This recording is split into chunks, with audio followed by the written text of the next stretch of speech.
Good evening, ladies and gentlemen. Welcome back to Really Good and Kind. It's a bit of a break.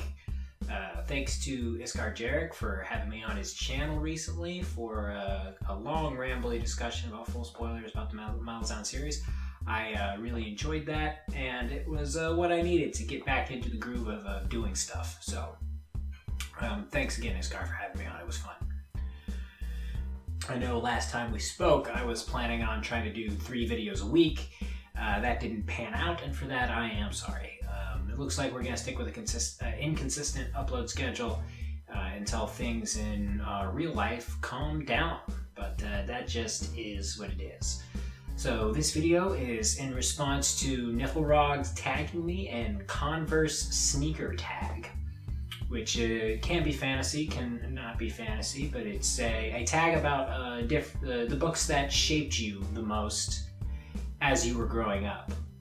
So, first choice is going to be Hank the Cowdog, a series of children's novels by a different guy whose last name is also Erickson, John R. Erickson, if I'm not mistaken, and they're silly stories about a dog who lives on a ranch and thinks he's the cowboy in charge of the ranch, featuring such great characters as Slim Pickens, Drover, his sidekick, the coyotes he is in a constant battle with for the chickens of the ranch. Last I heard, this series was up to something like 78, 79 books. Matthew McConaughey is actually now doing the audio versions of those because I don't think Mr. Erickson does them anymore. He used to do all of the readings himself.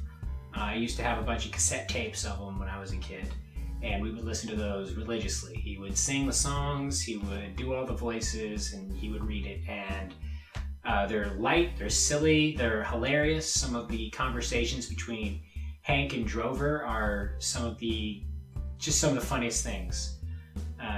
I strongly encourage you, if you got kids, start out with the first one. It's a great book, and then all of the rest of them are just as silly. They don't really offer anything new or fresh, but they are quite hilarious, and your kids will love them, and you'll love them. They're great. They're one of my favorite series of silly, fun books, and I read them growing up, and it made me really appreciate comedy writing. The next book would be the Anne series, which would be Anne of Green Gables, Anne of the Island, Anne of Avonlea. My mom used to read those out loud to all of us kids when I was younger, and though they're literally girl books, I still really enjoyed their stories. It's about growing up and finding out who you are and standing up for what you believe in. Pollyanna is another book, and it's set in a similar time period and has similar themes and content. Very enjoyable book. Okay, so yeah, those were 2 that shaped my reading experience growing up. Then, of course, there's Harry Potter, which we weren't allowed to read thanks to Christian fundamentalism, and I borrowed them from people and read them anyway. And those are a really great escape for me when I was younger, and because things aren't always the best, and they really sparked my imagination. Another great one would be Garth Nick's Seventh Tower or Seven Towers. I think it's Seventh Tower. A book about a boy who goes to steal a stone so he can bind a shadow, and the world is completely frozen over, and allegedly people only exist in these 7 towers that they have the wizards in them, and they've got the kids and the people they keep as not necessarily slaves, but as people that they directly control. Fascinating, really great characters, great dialogue, wonderful magic system, and I really enjoyed those. Let me see what else. Of course, The Hobbit and Lord of the Rings. I was 10 years old when Lord of the Rings was going to be a movie, and so my parents were already fans, and they were like, well, it's going to be, well, if you want to see it, you have to have read the books first. So I read them. We have about 3 or 4 copies in the house, and I've got a bunch of siblings, so getting a copy to yourself for a long enough amount of time for you to be able to finish it was a battle, but I was able to do that. So as a consequence, I was able to see the movie when it came out in theaters, and yeah, it was just as wonderful as I had hoped it would be, and yes, I'm still rather upset that Tom Bombadil wasn't included. Then there's the Lion, the Witch, and the Wardrobe, or the Chronicles of Narnia series by C.S. Lewis. Those also I read and reread when I was young. They're about kids who get transported into a magical land called Narnia, and the various goings-on with the fantastical races and peoples there.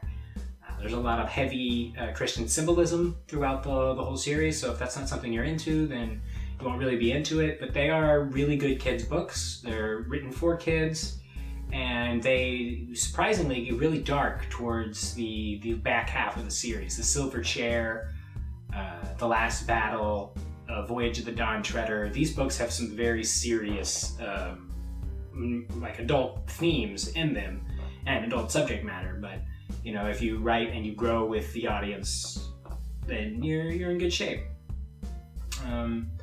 Let me see then, what else? Stephen King's The Dark Tower. I read that when I was around 14, and it changed my life. The last book had just come out when I started, and so I got in right at the end, because I was born way after the first few books were released. And some people weren't alive long enough to be able to read the whole series, so I'm extremely grateful for that I was able to be. A lot of people don't like the way it ended. I really enjoyed it. I thought it was brilliant. If you've read The Dark Tower, all 7 books, then you already know what I'm talking about. If you don't, then I encourage you to read it. It's got some great commentary on fiction and whether or not writers and creators have a duty to finish things like that. I think maybe George R. R. Martin should read them. Not so much Patrick Rothfuss. I give him a break for having small children and also being a crazy person. Can relate, Mr. Pat. Can relate. Let me see what else. Oh yeah, you think it's about that time? Is it time? You think it's about that time, Terry? Are you gonna yes, Terry. do the thing? Yes, I brought the cape. Terry, yes. Brought the cape of objectivism. I will let you the talk. cape of objective reality. And I just want to talk about Ayn Rand for a little bit. I just want to talk about it for a little bit. Just for a little bit. Not for very long. Okay. Just for a little bit. Okay, you're gonna just let me for go? a little bit. You're gonna let me go by? Okay. Okay, thank you. Okay. Thank you. Okay. Thank you, Terry. Okay. Okay, fine. Yeah. I'll get out of your way. I think it's about that time. So why don't you go ahead and tell us about it, Terry?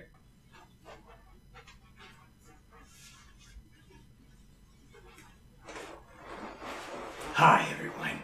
Terry Goodkind here, wearing the cape of objective reality, provided by Cal, who has very graciously agreed to let me borrow it while I talk about the book that shaped the most my reading experience growing up. And to absolutely no one's surprise, that book is The Fountainhead, followed closely by Atlas Shrugged. Why are those books so great? They were written by objectively the best philosopher of all time, because her philosophy is called objectivism, thereby making it objectively correct. You see what I did there? Actually, what she did there, I want to talk about an independent, strong woman who don't need no man, that was Ayn Rand to a T. Atlas Shrugged is about how entrepreneurs are going to save the world, and if they were all allowed to go and make their own country, then that country would be the best country in the world very shortly. Also, it gave us the great phrase, I'm polishing my statue of John Galt, which has been used as a euphemism by some libtards on the internet for masturbation. I don't find that to be very funny. There's no BDSM in masturbation. So of course I don't like it. Sure. Well, that was certainly a thing, wasn't it? The people I would like to tag in this book tag are Mike's Book Reviews. What else is it? Oh, what's his name? Captured in Words. And Man Carrying Thing. Those are some of my favorite other channels that are currently producing right now. I really like their stuff, and I wish them all the best. So thanks for watching. I hope you're having a great time, and I hope you're having a great day, and more Malazan content coming soon. Alright, peace. What if I switched hats? What if I just switched hats? You think this one looks better? I think this one looks like it barely fits. Oh, I'm just gonna turn this off.